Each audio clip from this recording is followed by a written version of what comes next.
Il y a encore 30 ans, la Chine et le secteur spatial chinois étaient au point mort. Aujourd'hui, la Chine a non seulement rattrapé son retard, mais elle a même devancé la plupart des acteurs, y compris, on peut peut-être le dire, l'Europe. Pour en parler, nous avons en plateau Béatrice Hainaut, chercheure en doctrine et stratégie à l'IRSEM, l'Institut de recherche stratégique de l'école militaire. Bonjour Béatrice. Bonjour Cécilia. Bienvenue sur le plateau de Smart Space. Merci. À vos côtés, nous avons à distance Philippe Coué, chercheur indépendant dans le secteur spatial, académicien à l'IAA et auteur de plusieurs ouvrages sur le secteur spatial et notamment sur le secteur spatial chinois. Bonjour Philippe Coué, bienvenue avec nous dans cette émission. Bonjour Cécilia. Alors comment la Chine a-t-elle fait pour rattraper son retard, alors même qu'elle a envoyé son premier taïkonaute, il faut le répéter, dans l'espace seulement en 2003, il me semble. Oui, alors la Chine n'est pas non plus une nouvelle puissance spatiale. C'est quand même un État qui a investi depuis longtemps sur le spatial. Elle a un programme spatial dès les années 50 et elle met son premier satellite en orbite en 1970. Certes, il y a quand même une accélération depuis à peu près une dizaine d'années où il y a un effort qui est fait et il y a aussi une volonté politique en fait qui est inscrite dans des documents programmatiques où il est dit qu'elle souhaite avoir le leader, avoir un leader mondial en 2049 et il y a dans toutes les étapes, on va dire, pour arriver à ce leadership en 2049, le volet spatial. Donc il y a un effort particulier qui est fait dans ce secteur hautement technologique comme dans d'autres secteurs que pourrait être l'intelligence artificielle, etc., etc. On va y revenir, ça fait partie de cette nouvelle position de la Chine qui est évidemment liée aux autres secteurs technologiques toujours dans le spatial. Philippe Coué, votre avis sur cette fulgurante ascension ? Eh bien écoutez, c'était quelque chose qui était attendu, il suffisait de se pencher sur la littérature des années 80 pour comprendre ce qui allait arriver.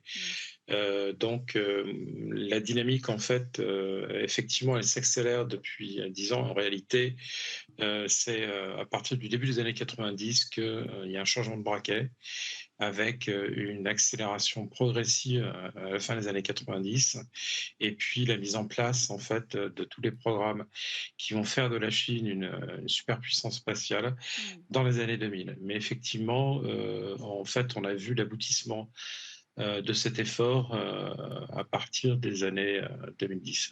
Mais en fait, la Chine n'avait pas pris le virage au moment où les États-Unis travaillaient sur le programme Apollo.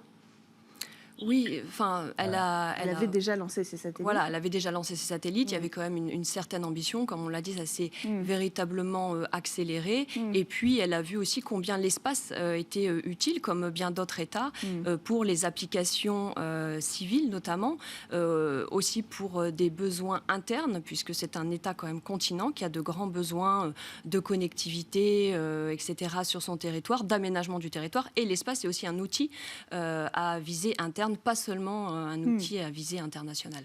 Quelle est la position aujourd'hui de la Chine ? Alors moi je disais en introduction qu'on peut peut-être les qualifier de deuxième puissance spatiale mondiale. Est-ce que vous êtes du même avis, Philippe ?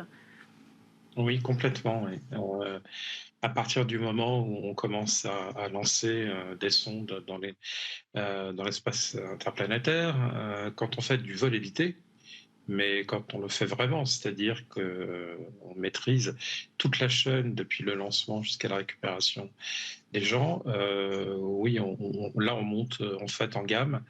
Et lorsqu'on voit en fait toutes les applications qui sont maîtrisées par les Chinois et surtout la cadence, le nombre, on est maintenant avec la Chine en seconde position, oui.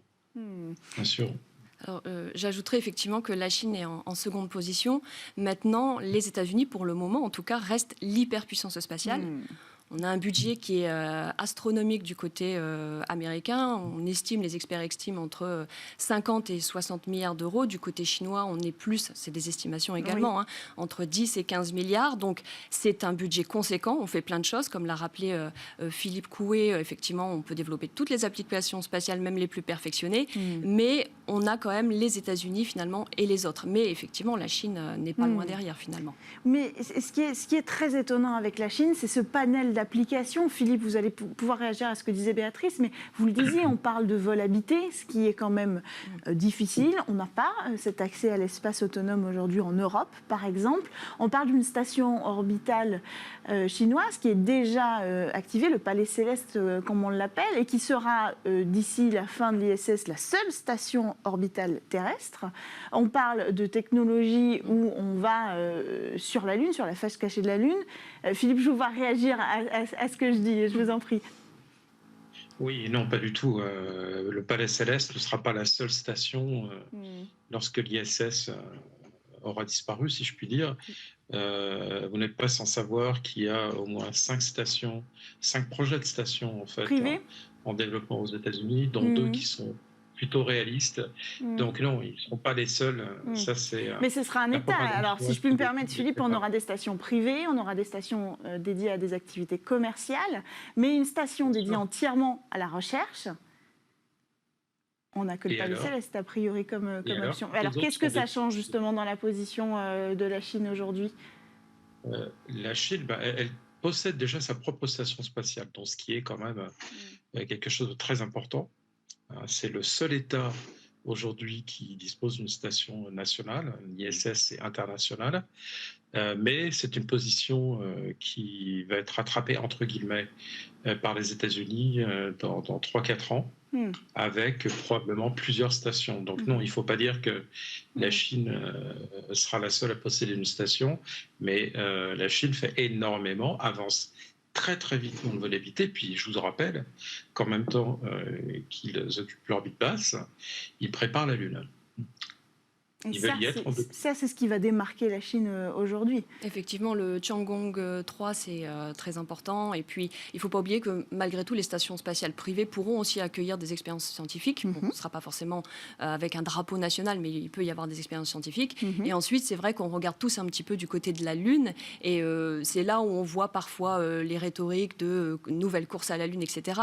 Donc, il faut prendre des précautions avec ça parce que, effectivement, la Chine vise la Lune, peut-être pas de la même manière que les États-Unis, pas avec le même budget, pas avec les mêmes États, puisqu'elle a un programme de coopération aussi pour y aller, mais on verra un petit peu de quelle manière les deux ambitionnent d'aller sur ce terrain. Est-ce qu'on parle encore de course à la Lune quand on parle de la Chine et des États-Unis, comme on pouvait en parler il y a quelques années, ou il ne s'agit pas du tout d'une course de toute façon ? Alors si on regarde factuellement, on peut tout de suite essayer de se raccrocher à ce qu'on connaît un peu, puisque course à la Lune, ça fait référence aussi à la guerre froide, etc. Donc c'est tentant d'employer la même expression, et surtout que dans les faits, on a un peu cela. Quand on voit, vous parliez du taïkonaute, premier taïkonaute en 2003, en 2004, les États-Unis décident de retourner sur la Lune.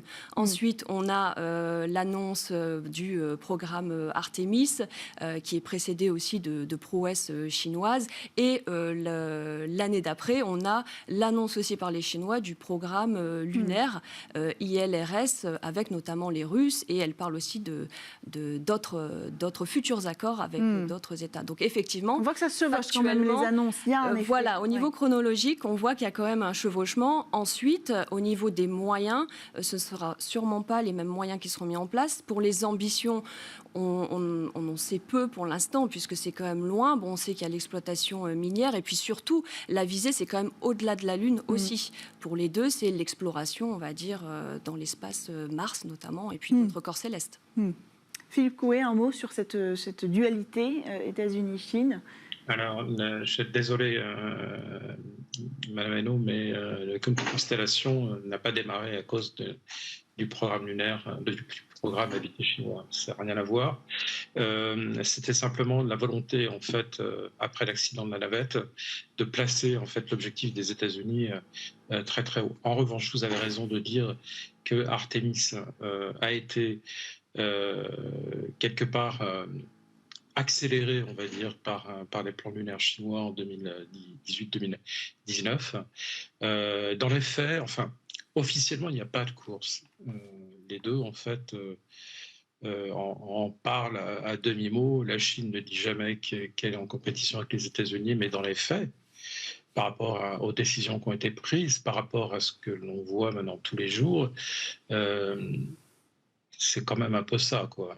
Les États-Unis n'ont pas envie d'arriver après 2029, après les Chinois. Ils vont tout faire pour être avant eux. Alors Béatrice Hainaut, Voilà, vous donc le disiez très justement, il y a cette position avec la Russie aussi qui est intéressante. C'est-à-dire de se dire, la Chine aujourd'hui collabore avec la Russie alors que nous on ne le fait plus, les États-Unis ne le font plus. Est-ce que ça va jouer aussi dans cette position si spécifique de la Chine comme puissance spatiale? Alors effectivement, c'est pas non plus un nouveau partenaire puisque ça a été un partenaire un temps pendant la guerre froide. Ils ont eu ensuite des relations qui ont cessé et qui ont redémarré après la guerre froide, après 1991. Et il y a une intensification, on va dire, de la coopération entre les deux, avec un petit changement finalement d'équilibre entre les deux, puisque on avait une Russie qui était un peu réticente au départ à collaborer, à coopérer avec la Chine, par peur de nourrir un rival finalement dans l'espace. Et puis aujourd'hui, après la Crimée en 2014 et ensuite maintenant avec l'invasion de l'Ukraine en 2022 et ses conséquences, c'est-à-dire les sanctions qui sont prises à l'encontre de la Russie, elle a tendance à se rapprocher de la Chine, effectivement, puisqu'elle est aussi en recherche finalement de partenaires. Elle a une véritable base technologique encore valable pour le spatial, donc elle a encore des choses à donner. Maintenant, la Chine a les ressources, donc c'est un partenaire qui a aussi des ambitions et des ressources, donc qui peut être très intéressant aussi pour la Russie. On pourrait aller vers une position de dépendance de la part de la Russie vis-à-vis de la Chine. Alors, c'est un peu, effectivement, aujourd'hui, on se pose un peu la question pas de ce renversement, mais cet équilibre qui est plutôt en faveur de la Chine. Et qui, parce que la Russie a quasiment tout stoppé, de ce qu'on entend aujourd'hui des informations qu'on a sur le secteur spatial. Alors, elle maintient quand même une activité, puisqu'elle a quand même un passif, des compétences, etc. Mais c'est vrai que c'est assez dur pour elle, pour les sanctions, et puis il y a des problèmes internes aussi. Il peut y avoir, il y a des problèmes récurrents de corruption, d'organisation générale. La nouvelle base est tout un sujet aussi, effectivement. Voilà, tout à fait. Donc, de coopérer, on va dire, avec la Chine, et la Chine peut-être aussi avec d'autres partenaires, ça peut être une bonne solution pour elle. Mais effectivement, il faut que ce partenariat soit équilibré. Ça, je ne suis pas sûre que ça le soit à long terme, en tout cas. Philippe Coué, est-ce qu'on peut faire un parallèle avec d'autres pays qui auraient repris comme ça une position... Je peux simplement réagir par rapport à ce qui a été dit. La Chine parle de l'exploration lunaire habitée et de l'installation d'une base lunaire depuis 1999. Comme tout en Chine, il y a une volonté en fait d'être autonome pour faire seul en fait tous les éléments. Par exemple, quand on dit que les Chinois ont fait Tiangong 3 parce qu'ils n'ont pas été invités à bord de l'ISS, c'est totalement faux. Il faut simplement revoir tout ce qui a été fait depuis les années 80, tout ce qui a été décidé dans les années 90 pour savoir qu'il y a vraiment une volonté de maîtriser absolument tous les domaines, y compris l'exploration lunaire habitée. Et effectivement, nous voyons les Russes aujourd'hui être invités par la Chine à coopérer sur ce programme. Et ce qui est très étonnant, c'est que dans les médias d'État, lorsqu'on parle en fait du vol habité lunaire et du programme lunaire, on ne parle pas ou pratiquement pas des Russes. Dans la communication officielle, tout est inscrit comme si la Chine souhaitait y aller seul et réaliser seul l'exploit. Alors effectivement, il y a le programme de coopération ILRS qui pourrait d'ailleurs être étendu à d'autres pays, comme le Pakistan ou d'autres États proches de la Chine. Mais officiellement, dans la rhétorique chinoise, c'est vraiment la volonté d'y aller seul, de marquer l'empreinte chinoise, point quoi. Donc, il y a la coopération effectivement qui est évoquée, mais c'est étonnant parce qu'elle apparaît absolument pas en fait dans la communication officielle concernant l'exploration de la Chine. Évidemment, c'est pas si surprenant. Béatrice, vous vouliez réagir? Juste, effectivement, la Russie est un partenaire intéressant technologiquement, etc. Mais aujourd'hui, la Chine est aussi pragmatique. Et si la Chine devient un peu gênante pour établir d'autres partenariats avec d'autres États, elle prendra peut-être un peu ses distances, ou en tout cas, comme le disait Philippe Coué, effectivement, elle n'a pas nommé la Chine dans ses accords La pour Russie. la Russie dans son appel à la coopération internationale. Donc on voit qu'elle reste prudente. Elle veut il faut jouer sur les deux tableaux. Il faut aller chercher aussi effectivement l'Europe, les États-Unis, qui pourront collaborer aussi avec la Chine, qui l'ont déjà fait et le font Tout à fait. encore. Et il y a des États qui souhaitent coopérer autant dans le programme Artemis que dans le programme chinois de conquête lunaire. Donc voilà, c'est un jeu assez un vrai jeu d'équilibriste pour la Chine aujourd'hui. Avant de conclure, je voulais qu'on fasse peut-être un parallèle, parce que la Chine n'est pas la seule puissance qui a réussi à rattraper un certain retard, ou en tout cas qui a finalement atteint des étapes cruciales dans un temps assez court. Il y a l'Inde aussi. Est-ce que c'est un parallèle qu'on peut faire, Béatrice? On en a parlé ensemble pendant la préparation de cette émission. Alors effectivement, l'Inde est un acteur majeur. Ses prouesses, on va dire, technologiques, ont tendance parfois à être éclipsées par ce que fait la Chine, puisqu'il y a quand même une attention médiatique très forte sur la Chine et ce qu'elle fait. Et puis bon, parce que les États-Unis aussi, et eux, leur préoccupation, c'est quand même la Chine dans un premier temps. Et donc la Chine fait des choses aussi remarquables, des prouesses technologiques, avec l'Inde, pardon, avec des ambitions qui sont lunaires, martiennes, etc. Et elle est aussi sur une volonté de coopération aussi avec d'autres États. Qu'est-ce qui les différencie, à part cette visibilité, cette attention? La Chine a quand même réussi technologiquement et on ne s'explique pas spécialement comment. Alors certes, il y a un budget impressionnant, mais on arrive à cumuler des prouesses technologiques, à envoyer des hommes de façon sécurisée et à les récupérer, vous le disiez dans le détail, Philippe, tout à l'heure. L'Inde n'en est pas non plus à ce niveau-là technologique, en tout cas pour le vol habité. Alors la Chine a quand même bénéficié de transferts de technologie ou d'inspiration, en tout cas, de la part de la Russie et de d'autres États. Donc elle n'a pas été seule. Souvent on dit que effectivement le vaisseau Shenzhou ressemble au vaisseau russe. Alors après, bien sûr, il a été adapté, etc. et modernisé sûrement.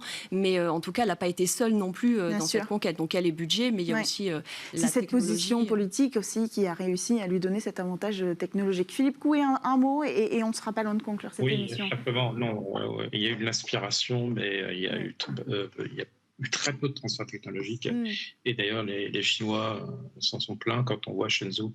Ils ont récupéré les fonctions du Soyouz, mais ils ont tout refait. Et puis maintenant, c'est de vrais innovateurs. Là. Les différences entre l'Inde et la Chine, c'est déjà une différence de moyens. Il y a un pays qui a un seul cosmodrome et l'autre qui en a 4. Il y a une panoplie impressionnante de lanceurs en Chine et pas en Inde. Il y a énormément d'ambition en Inde, mais les moyens ne sont absolument pas les mêmes. Donc, mais bon, il faut surveiller tout ça parce qu'effectivement, dans le vol habité, l'Inde arrive très vite et ça va être un très très grand de l'Asie.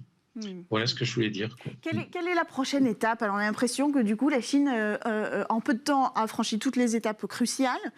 La dernière, c'était l'envoi d'un civil dans l'espace, c'est-à-dire d'un astronaute spécialiste qui n'avait pas de formation militaire. Ça ne veut pas dire que c'était quelqu'un qui n'est pas compétent pour y aller.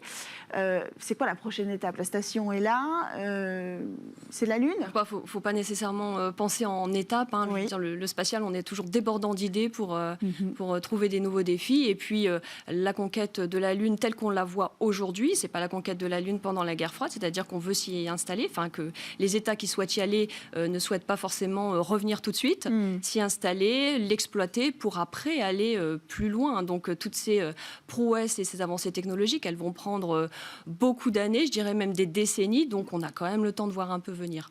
Philippe Coué, un avis là-dessus?